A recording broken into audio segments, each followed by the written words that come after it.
So this is stories. This is nuts. This is it from the Wall Street Journal. Take a look at this picture. We got Epstein and Bill Gates right there. Jeffrey Epstein appeared to threaten Bill Gates over Microsoft co-founder's affair with Russian bridge player.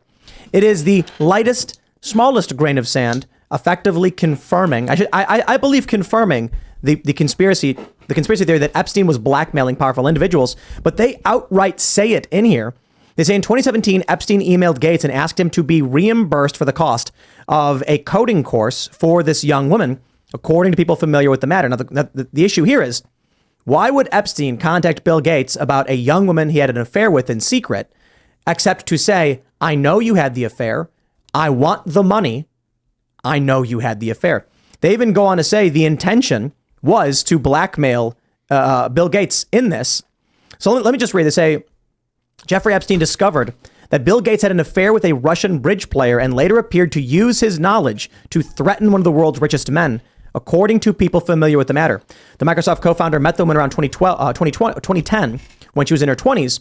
Epstein met her in 2013 and later paid for her to attend software coding school. The email came after the convicted sex offender had struggled and failed to persuade Gates to participate in a multi-billion-dollar charitable fund that Epstein tried to establish with JP Morgan Chase. And that whole story right there sounds like more blackmail. He went to JP Morgan and said, I want to get a bunch of the richest people in the world to invest $100 million into this fund, and then I get paid millions out of it. They say the implication behind the message, according to people who viewed it, was that Epstein could reveal the affair if Gates didn't keep up an association between the two men. Now, is this why Bill Gates divorced his wife? Yes. You think so? Absolutely.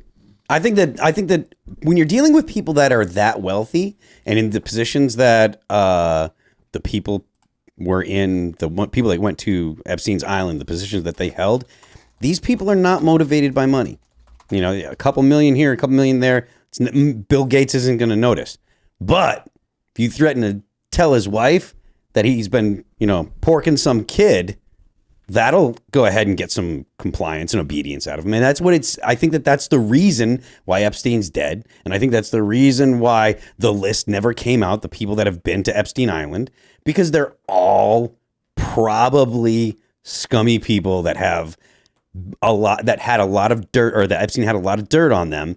And that's what kept them, in line. I think that there are very powerful people that have a lot of dirt on people with a lot of money. I couldn't help but notice in that, I think it was a PBS interview with Bill Gates. You see that one where it's like, well, he's dead. So, I always say, but here's the thing when he goes, she says, did you learn a lesson here? And he goes, well, he's dead now. So, you always got to be careful. And he's like holding back a smile. And I'm like, it's kind of weird in later context to hear that Bill Gates was being blackmailed by Jeffrey Epstein. And you go back to this interview where he was asked if he learned a lesson. And seemingly for no reason, it says he's dead. And so you got to be careful, as if to actually imply, if you screw with me, you know what happens. How did this email come out with this data? It's a Wall Street Journal reporting. So someone leaked it to someone. It sounds like they actually talked to people who know Bill Gates and even got a quote from a spokeswoman for Bill Gates. They say Mr. Gates met with Epstein solely for philanthropic purposes. Having failed repeatedly to draw Mr. Gates beyond these matters, Epstein tried unsuccessfully to leverage a past relationship to threaten Mr. Gates. A spokeswoman for Gates confirming Epstein was blackmailing him. Yeah. So Bohemian Grove, man. The Epstein thing, I got a lot to talk. This Epstein thing really it's like a tick burrowing under my skin. I get a call. Let's go. Yeah, this is going to get hairy. You guys ready? Yes. No more school. Yes. This is like live YouTube. You ready for this? I don't know if you guys are ready. I get a call, about 4 years ago. It's from, let's say, a friend. Prior line of work thing, right? Guy says, listen. And this guy who calls me is an unimpeachable source. This guy's not like some ham and egg or tomato can guy throwing out some theory about a UFO he saw 72 years ago, whatever. This is like a legit, no-nonsense guy. Guy you trust with your wife, kid, and car, right? He says, I got sent on a temporary assignment once.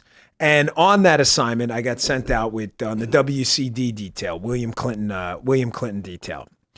And I knew this guy well. And he says, Dan, I got to share this with someone.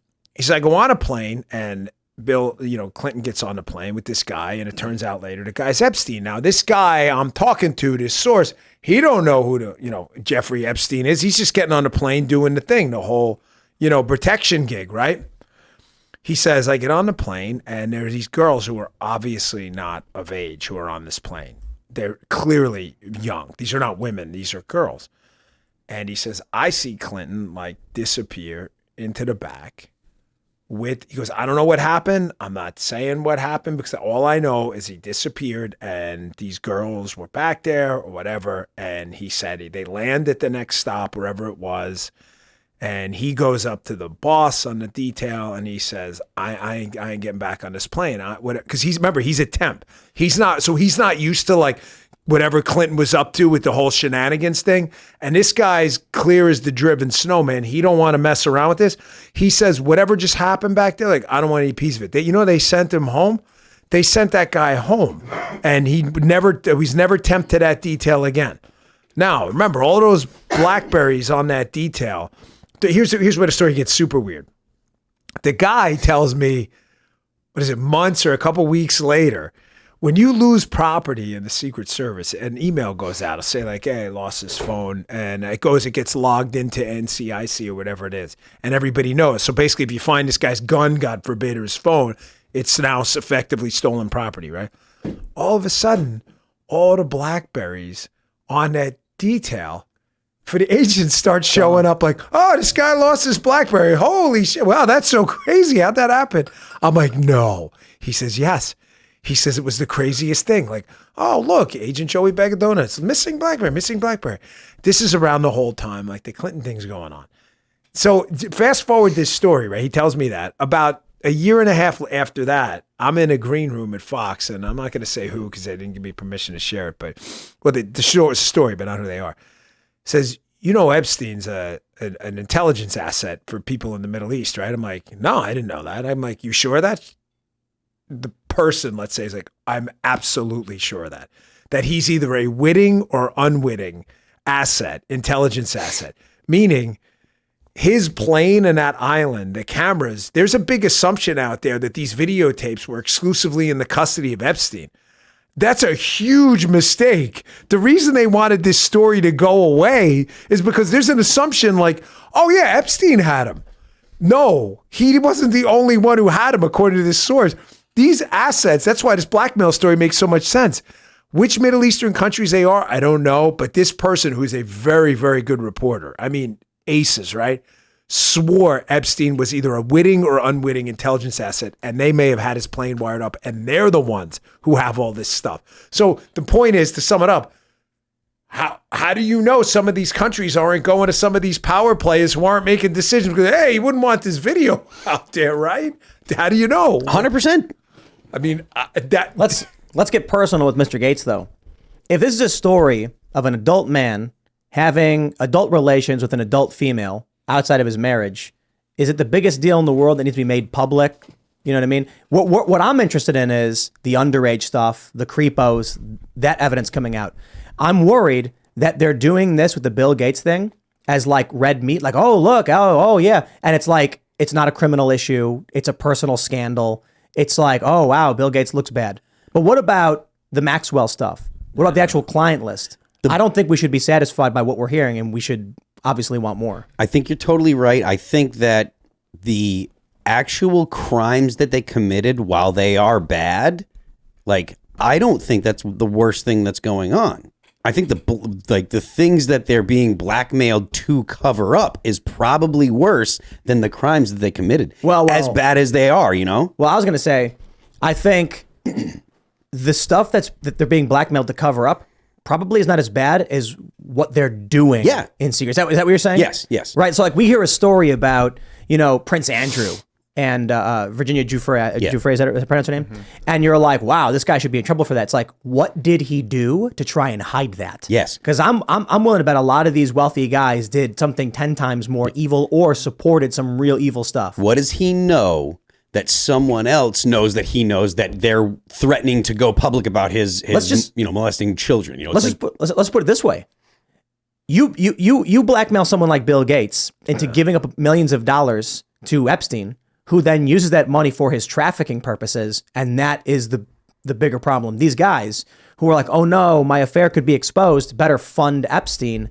That's the crazy thing here. Don't you find it weird too that nobody seems to know what Epstein really did? No one will say. It's like, oh, they said he was a hedge fund guy. Really? What's the fun? Like the Joey Bag of Donuts hedge fund? Like nobody can seem to dig up what this guy, which brings it back to your point. Like, where was that what was happening? Was it some circular, like, hey, it'd be a shame if this got out. Oh, look, a donation to your little thing, which he then uses to do. I mean, that would be a really sick story, even worse than the original if they were funding this stuff. Well, I think they were. I think like how else does this guy have $500 million, a private island and jets?